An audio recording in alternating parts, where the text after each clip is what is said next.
She was so surprised.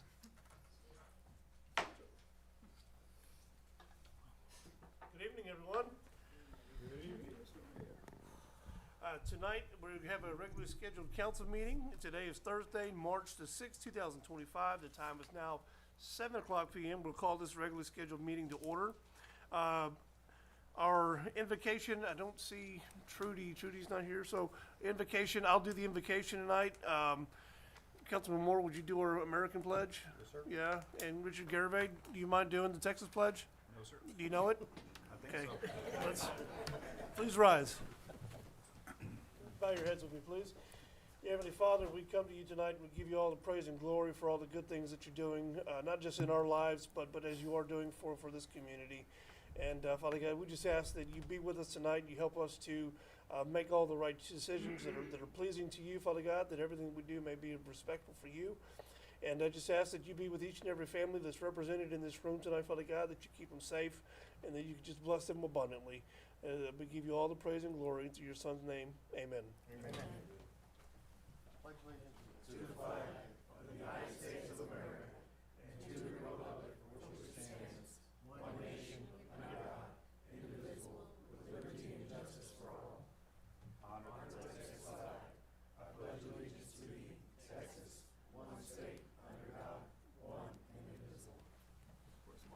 All right. Thank you all. Right shoe.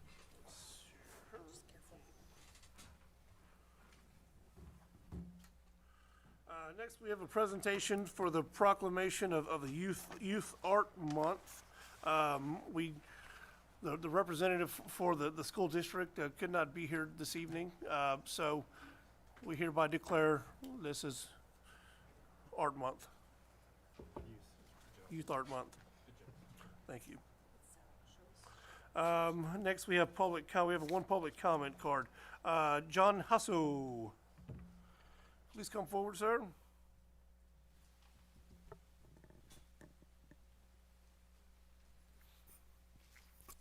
My name is John Hussle, and I'd like to thank you for giving me the opportunity to come talk to you guys real quick. I'm chairman of the Brazoria County Veterans Association for the past 26 years. And during that time, we've taken the Veterans Day Parade throughout the county and allowed every community to host and honor their veterans, okay? This year, we're approaching Alvin to see if Alvin would like to host the 27th annual Veterans Day Parade here in Alvin, to honor your veterans that are here. Currently, when we first started this, Brazoria County had a total of 28,000 veterans, to give you an idea how much. Last year, we was in Pearland. We hosted it in Pearland, and Commissioner Stacy Adam wanted to keep it up here to get this other section. So I said, hey, that's fine with me. I would love for Alvin to host it. Alvin hosted the first Veterans Day Parade here in 2002. Then they came right back and hosted it again in 2008. So Alvin has hosted the Veterans Day Parade here twice, okay? With that in mind, if the city allows us to have it, I would like to have a representative to represent City Council, a representative for the Fire Department, Police Department, Parks Department, Chambers of Commerce. I will also be getting representative from the Alvin School Board to be part of the host committee. I already have talked to the American Legion Post 129 of Alvin, and the VFW Post also will be involved in this situation and celebrating it, okay? Currently, we're scheduled to have the host committee meeting on the 17th of March at 6 o'clock at the American Legion Post 129, where I'm also scheduled to go talk to the school board on the 11th of this month. I'll be with the school board, and on the 26th of this month, I'll be in front of the Alvin Junior College Regional Board also. We want to get everybody involved in it, So the host committee is represented by members that we put together out of these departments here in Alvin. They will be planning the meetings. We'll meet once a month for 1 hour in Alvin, right here at the American Legion Post. And then around July, we'll start having what we put together. We'll get together with the Brazoria County Veterans Steering Committee, which will be held in Angleton.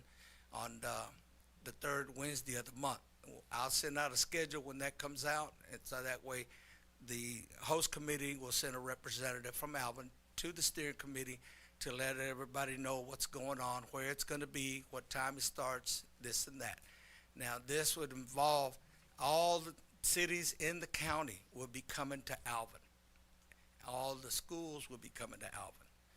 The bands, everybody that wants to participate, your ROTC programs. I think we had 5 ROTC groups in Pearland last year, you know. I think Pearland was kind of surprised at how many people came, you know, but this has been, last year was covered by Channel 26 and publicized, you know, and the only person that I allowed to speak, we're not in it for the money. Everything that's done is donated.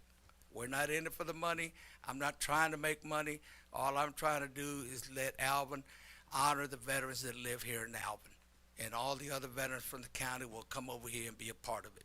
We will have a breakfast in the morning for all the veterans, free of charge. And then we'll have a program for the kids to put on a show for the veterans, and the program does not last an hour. The breakfast will start probably approximately about 7:30 in the morning and end at 9 o'clock in the morning. That allows people to get ready for the parade. The parade kicks off at 11 o'clock in the morning, and it lasts an hour and a half, from 11 to 12:30, and then that allows us 30 minutes to get ready for the program, so that the kids can put on the show, and the show lasts 1 hour. It'll start off at 1 o'clock, and we should be through with everything and out of here no later than 2:30 in the evening. Any questions anybody would like to ask? You know, so you guys think about it, let us know if we can have it or not, because I got to get you guys permission to bring everybody up here. I don't want y'all to be surprised. Probably around June or July, I will have somebody, or myself, or I'll send a representative up here to give you an update on where we're standing on everything. That way you're not in the dark. I like to keep the communications going. I'll be putting out information. If you need to get a hold of me, I'm only a phone call away. You got my number on the paper. So I'm used to this. I've been doing it for 26 years. And I haven't made any money out of it, and I don't want to make any money out of it. That's not my intention. The reason all this got started is because the Lord told me to do it. And I told the Lord, I don't know nothing about a parade. I'm not going to argue about it. I said, I don't know where to even start or what to do. And he told me, don't you worry, my son. I will open the doors for you. And he's done it for the last 26 years. And everybody they shake their head, they can't believe it. And I said, well, the man works in mysterious ways. And it's only rained one time in 26 years, and it rained after the parade. So the parade, I'll tell you in case people are wondering what happens if it rains, I'm going to tell you what the veterans told me to tell you. When they were sitting in the foxhole in Vietnam and other places, and it rained, the bullets were still flying. So a little rain in their parade ain't going to stop them from doing it. You know, so in case people ask you, that's the reply the veterans told me to tell you. Any questions? No, sir. I got one thing for you. No vendors. No vendors. Oh, a lot of vendors call. They like to sell this. They like to sell that. No. I'm not in it for the money, and I'm not in it for the vendors to make money. Everything on that day is donated. If they can't donate it, we don't need it. You know. So in case people wondering, well, I can go. I've had a lot of vendors want to sell things. I said no. You know, I'm not in it for the money, and neither. We're here to honor the veterans. And if you can't do it that way, then we don't need it. You know. So everything you see that morning or during the day is all being donated by people that want to be a part of it. Excellent. Well, we will definitely be in touch, sir. That's a fantastic event. Can't wait to be a part of it. Thank you, sir. Thank you for Absolutely. allowing me to come talk to you. You're welcome. Thank you. Thank you. Appreciate what you do. Cool. Awesome. That's awesome. Next, we'll move on to the consent agenda. Is there anything that needs to be removed from the consent agenda? Yes, Mayor, I'd like to remove item B. Okay. Anything else? No.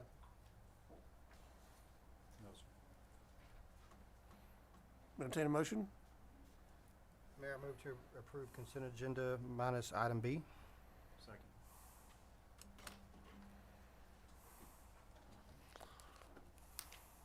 Motion passes unanimously. Items approved on the consent agenda are the minutes from February 20th, 2025 City Council meeting.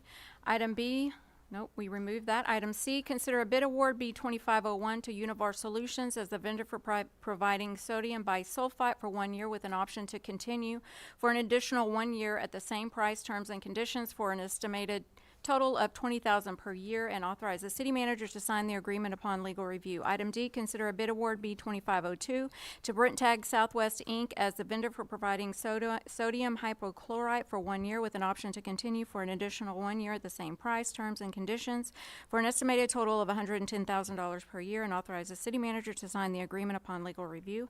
Item E, consider a bid award B2503 to Hawkins Inc. as the vendor for providing polyphosphate for 1 year with an option to continue for an additional 1 year at the same price, terms, and conditions for an estimated total of $30,000 per year, and authorize the city manager to sign the agreement upon legal review. Item F, consider an award of bid B2505 to TAP Industrial Services Inc. for the 25-26 concrete repair program in an amount not to exceed the FY25 budgeted amount of $350,000 for a term of 1 year, with an option to renew for 1 year with the same terms and conditions, and authorize the city manager to sign the contract upon legal review. Item G, ordinance 25E, amending Chapter 12, Health and Sanitation of the Code of Ordinance of the City of Alvin, Texas, for the purpose of adding Section 1211, removal of dead or diseased trees, and amending Chapter 15, offenses and miscellaneous provision, Article 9, tree preservation, for the purpose of amending Section 15-115 Tree Fund, providing for publication, providing for severability, and setting forth other provisions related thereto. Mayor? So we'll move on to item B, consider resolution 24R6 of the City Council, the City of Alvin, authorizing members of the governing body to volunteer for organizations that protect the health, safety, or welfare of the municipality in accordance with the Texas Local Government Code, Section 21.003, and setting forth other provisions related thereto. So the reason that I wanted to pull this item was because it's obviously in favor of a particular candidate who's running for city council right now. And while I don't think there's any problem with somebody serving as both a volunteer firefighter and a city council member at the same time at all. I don't think there's an issue with that. But what I do find problematic with this particular item is the timing of it, because we're right in the middle of an election. And so any yes vote to this particular resolution by a council member could be considered an endorsement for that particular candidate. And that's prohibited by the Alvin Code of Conduct, which is resolution 16R28.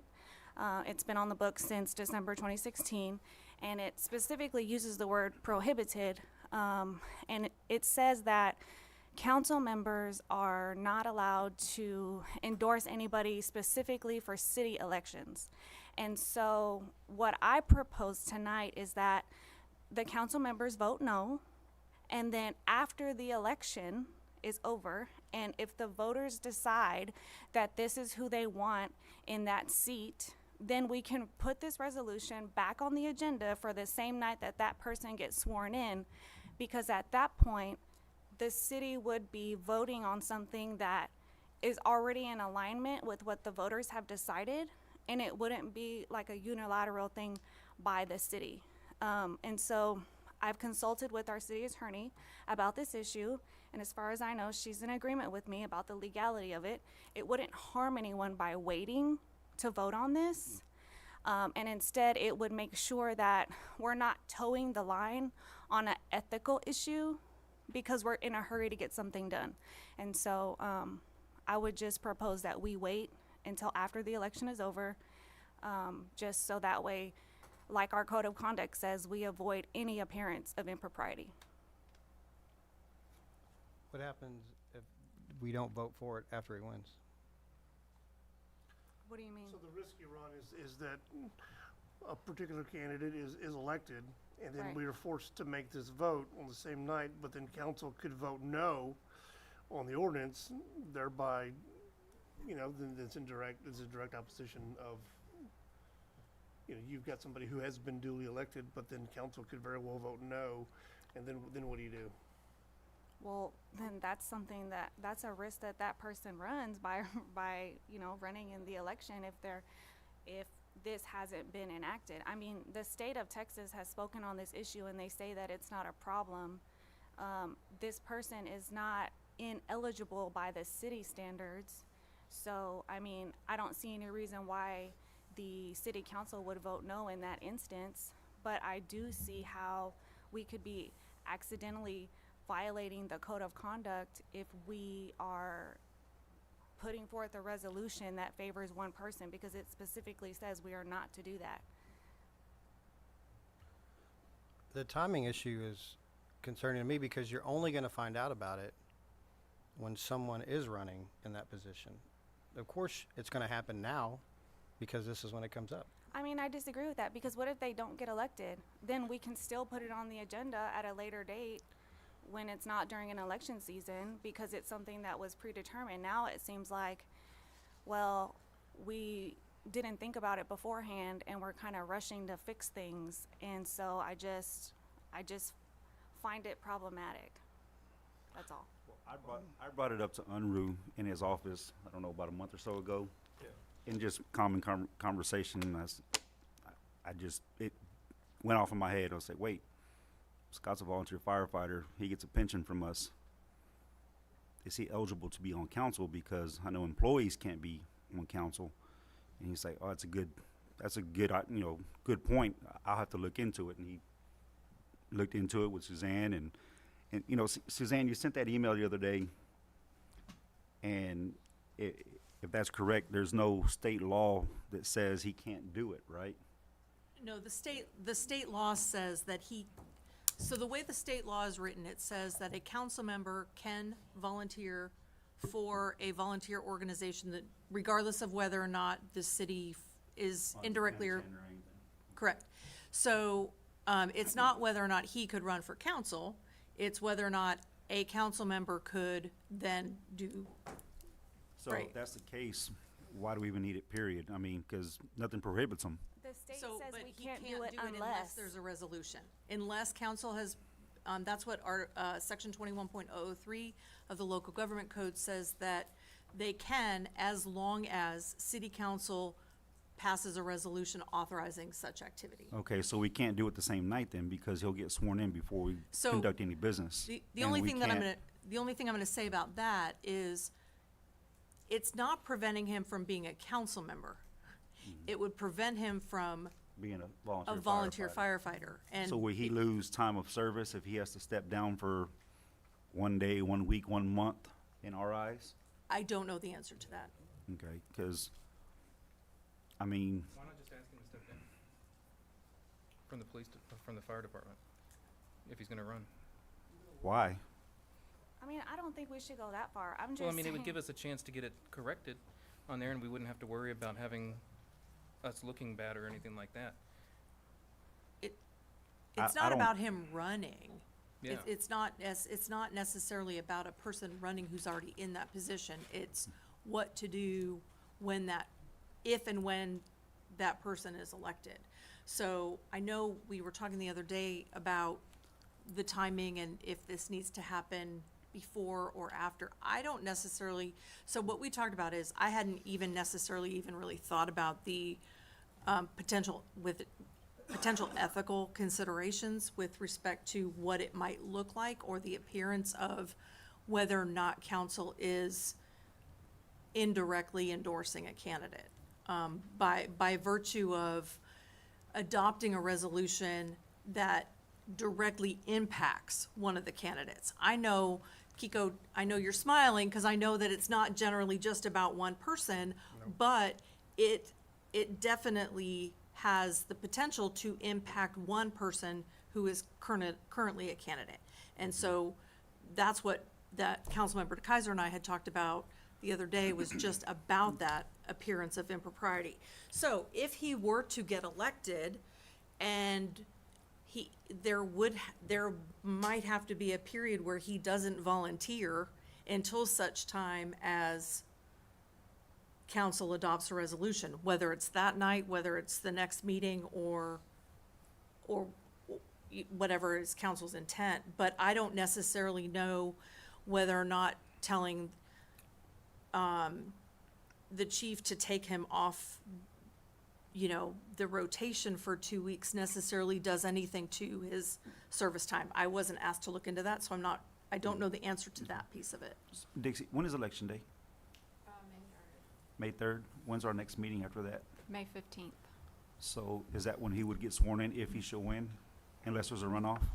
But you have to have a special meeting to canvass the votes. Yeah, no, we just have to have at least 2 members to canvass, so we always do that like the Wednesday before the Thursday meeting.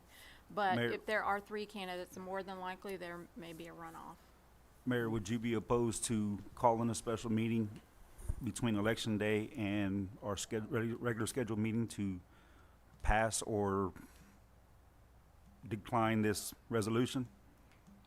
Because I don't think it's fair to him or anybody else that's running to ask him to step down.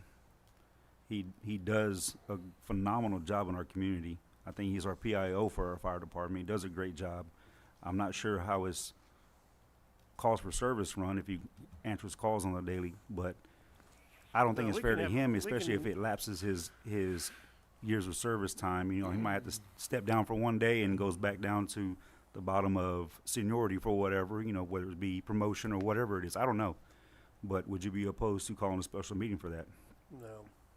I think that's a great idea. I think that's a great solution. I don't think anybody should be asked to step down. You know, it's not personal with him. I actually picked up the phone and called him and let him know this is what I was doing, and it's, you know what I mean? It's not about that. It's about, we have a duty to uphold the code of conduct, and we need to make sure that we're doing that and that we're keeping it fresh on our mind. And so finding a creative solution like that, I think, is a great idea. Have we never had somebody on the fire department before on council? No. Yeah, we have. I'm pretty sure we have. Well, Who? the issue hadn't come up though. Nobody could ask, so, I suppose. Well, then wouldn't we have set a standard at that time? I think If so. we've allowed people on council before that have been firefighters? I'm pretty sure we've had at least What- 3. Maybe the Texas legislature hadn't spoken on it just yet. I don't know. If somebody could help me though, what's the concern if he did make it on council? How does it, well, how does it enrich you if you're a volunteer fireman and you're also on council with 7 other people? Like, how is that, what's he gonna do with that position? Why are we I worried? don't think it's that, Kiko. I think it's because we fund his pension. And we That's can't not- be- Well, and That's- it's also that there's a specific state statute that provides for this specific. It's not just in general, it's that specifically, there's a statute that's directly on point with it. I got you. So that's what makes it a little bit different than anything else, and that's what takes it out of any other kind of dual office holders or, you know, anything like that, because it's I got you. Well- specifically addressed. I want to be clear, I'm not endorsing anybody with a vote. I think we should vote yes, and obviously the reason it comes up is because of the timing.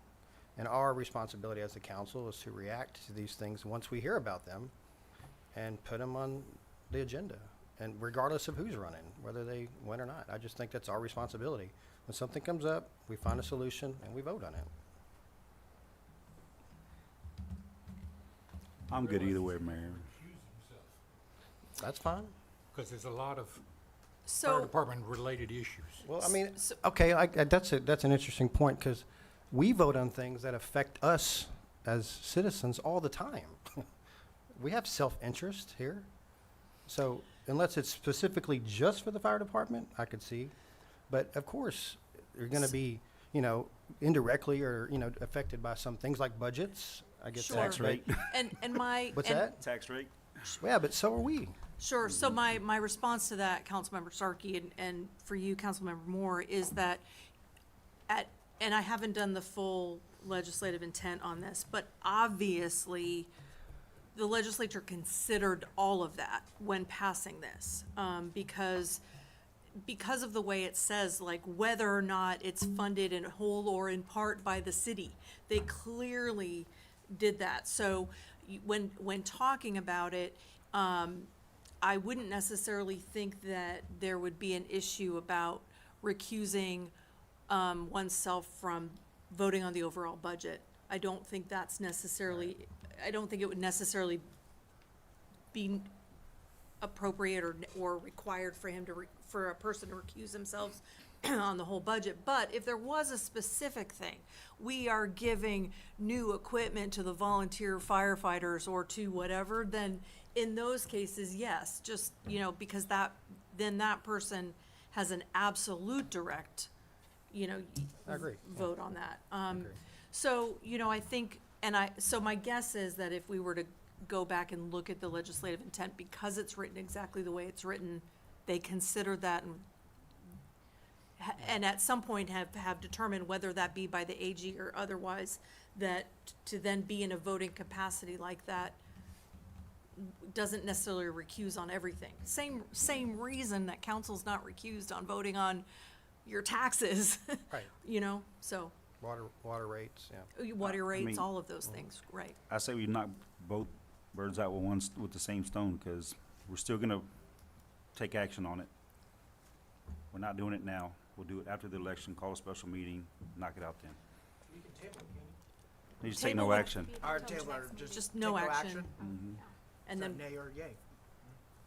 just no action, No and then motion, yeah. we can just put, you don't even need a motion on it. But no motion, yeah. No move on. motion, and then we'll just figure out what we need to do in May.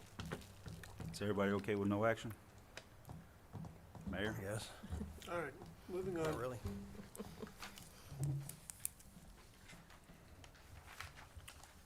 See, we're gonna move over to, other business, discuss and consider request from Missouri County to waive impact fees in the amount of $59,483 for the construction of the new Missouri County Annex Building on Victory Lane.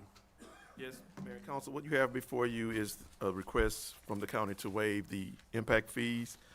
The county will be constructing an annex building, 248 Victory Lane, which will include, but not be limited to JP offices, as well as healthcare facilities. The site will require 2 meters, resulting in an impact fee assessment of $59,483. Staff is requesting that council consider the county's request to waive the impact fees. As you know, for many, many years, the county has maintained city infrastructure in the 100-foot annexation strip. In addition, many times Commissioner Adams has allocated discretionary CDBG funding to the city for city projects. For example, the Actions van, total cost of the van was $57,000, and the county, through Commissioner Adams' office, contributed $43,000 of that. And so we feel that the county's request is warranted, and ask council to consider waiving the impact fees. As you know, Commissioner Adams is present. Should you have any questions? Well, I did have a question, what Commissioner Adams was gonna do for us, but I guess you answered that, huh?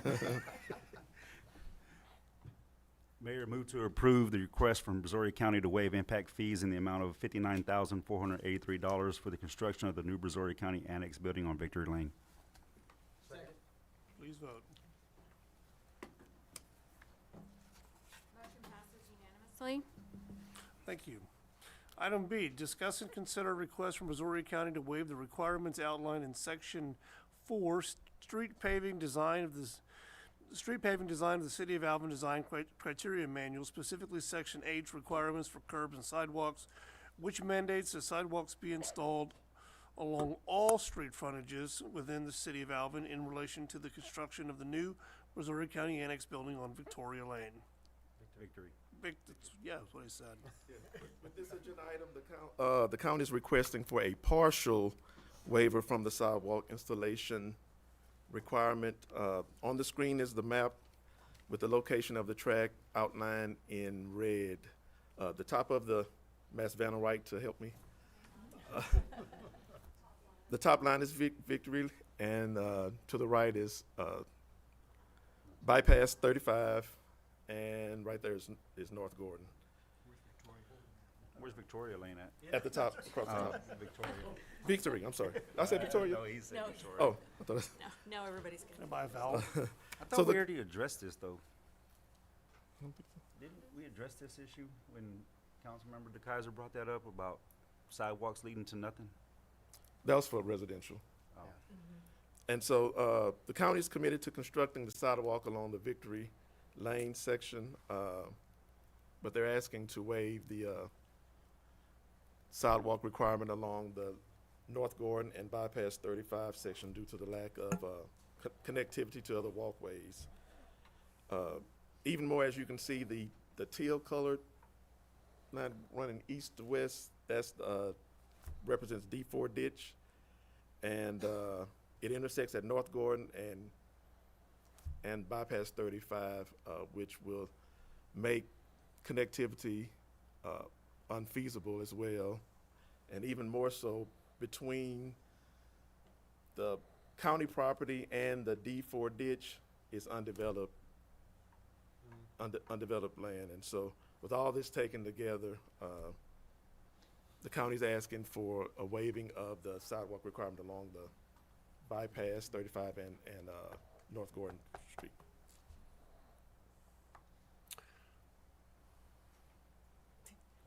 Commissioner, anything you'd like to say? Which way are we going to? It's gonna say yes, then I don't need to do anything.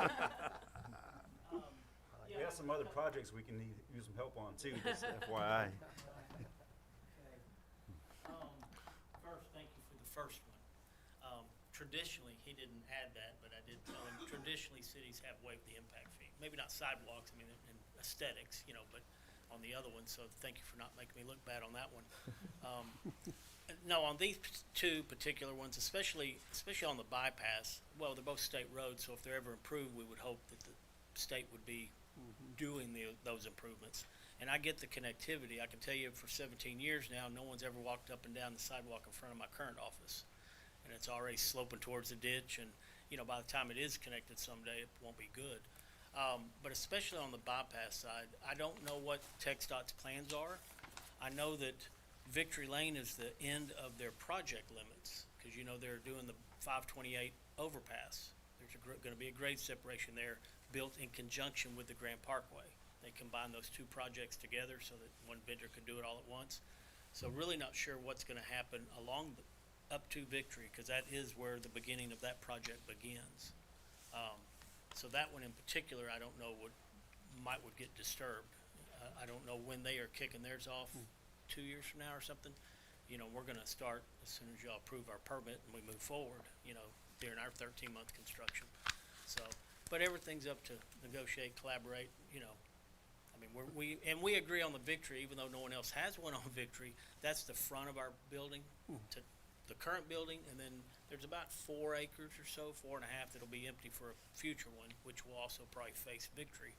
So, you know, that one kind of makes more sense to us. That's one reason there was no objection for sure on our side on that one.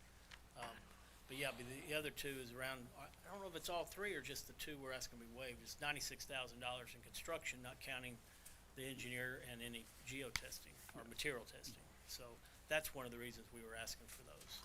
And that's a big reason. I'm glad you brought that up. Yeah, it's one of the things we've always had to be cognizant of is making sure that we're not forcing development that's unreasonable and Yeah. you know, unaffordable. So, Right. you know, CNR District were instrumental in assisting us with our 2 big major drainage projects. They're on Cost and South, and they're again in Durant and South. And so, CNR District's always been a great community partner, and they have saved us hundreds of thousands of dollars on both of those, if not millions, on both of those projects. So, And I understand the North Gordon and the overlay district where you have certain or different requirements, you know, and I, like I say, that's why everything's up to negotiate and collaborate, you know. If it's a must on that one, the bypass one, I really just don't, I don't see, and I see that one as a harder one to ever connect. yeah, I don't really want to encourage a lot of pedestrian sidewalk on the Yeah. bypass either. You know, and at least on the other 2, they would be backed up, certainly on Victory, because there's like 1.6 acres, you know, for future widening of 35 and Victory, you know, that we're donating, so at least those would be farther away from the road, I would assume. Yeah. I think it's important to have a sidewalk in front, and that way your protesters have a place to walk. Well, there you go. Pick it back and forth. people campaigning, There you go. you know, if Joyce has an election office there. Yeah. So, or an election day facility. Yeah. So, Okay. anyway, that's, Mayor, I move take what I can get on that one. Thank you for the first. Mayor, I move to approve Brazoria County's request to waive the requirements to install sidewalks along North Gordon Street and bypass 35 as outlined in Section 4, Street Paving Design of the City of Alvin Design Criteria Manual, specifically Section H, Requirements for Curbs and Sidewalks, which mandates that sidewalks be installed along all street frontages within the City of Alvin in relation to the construction of a new Brazoria County Annex building on Victory Lane. Second. Please vote. Motion passes unanimously. Very good, thank you. Thank you, Commissioner. We appreciate your partnership. Thank you. Thank you, Commissioner. Next, we will consider ordinance 25F of the City Council of the City of Alvin, Texas, amending ordinance 24Z, passed and approved September 5th, 2024. Same being an ordinance approving and adopting of the City of Alvin's budget for fiscal year 2024-25 by approving a budget amendment to the original 24-25 budget, providing for supplemental appropriation and for transfers for the purpose of amending the budget of the general fund by $55,000 to fund the hiring of an assistant city attorney for the legal department, providing for severability and providing for other matters related thereto. Yes, Mayor Council, this is just a request to transfer funds for an assistant city attorney. As you stated, the funding is going to be coming from the general projects fund, and it's for April to September. And so we just need your approval to transfer the money so the position can be funded. Any questions, Suzanne Hanneman? City attorney, is this someone like you expected to be in office, or is like someone like from Olson and Olson? No, Coming into- a city employee, Okay, yes. okay, awesome.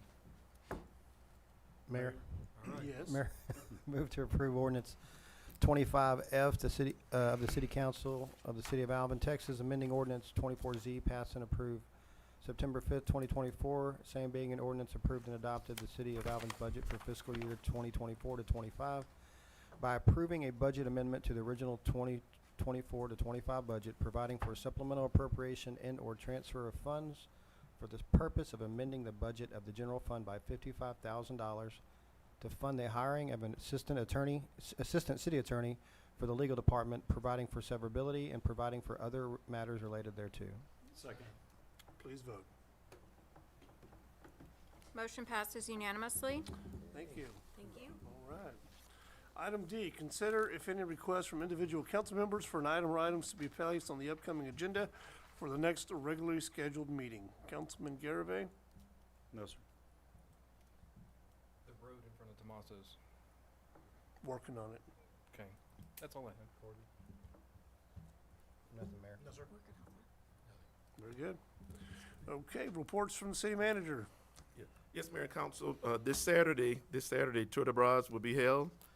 Ride starts at 7 a.m. We currently have 640 registered riders. I believe that's the most we've ever had, so, 640 with Paul. He's riding as well. You better show up to work on Monday, that's all I'm gonna say. We have Coffee with the Cops. That will be held Tuesday, March 11th at the Alvin Historical Museum from 8 to 9 a.m. We also will be hosting the BCCA, Brazoria County Cities Association, on Wednesday, April 16th at the Alvin Senior Center at 6:30 p.m. And lastly, April 17th is the Easter egg hunt. Will be held at Briscoe Park. For more information, reach out to the city's webpage to find out more information or call the Recreation Center. And that's all I have, Mayor. Very good. Items of community interest. Councilman Starkey? Yes, sir. Nothing, Mayor. No. Garabay? Music Fest coming up at the end of the month. That's Moving it? clocks forward on Sunday. Thank you, Suzanne. Okay.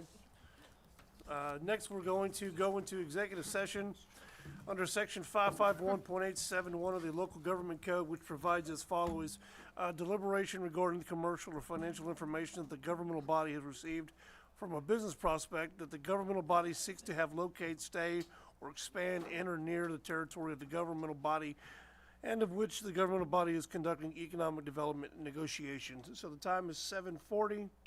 We will adjourn into executive session.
Announcements.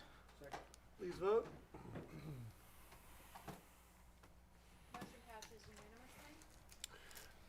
Thank you, sir. Joe, we appreciate your continued support and endeavors in Alvin. Thank you. Well, it's now 8:09 and we are adjourned.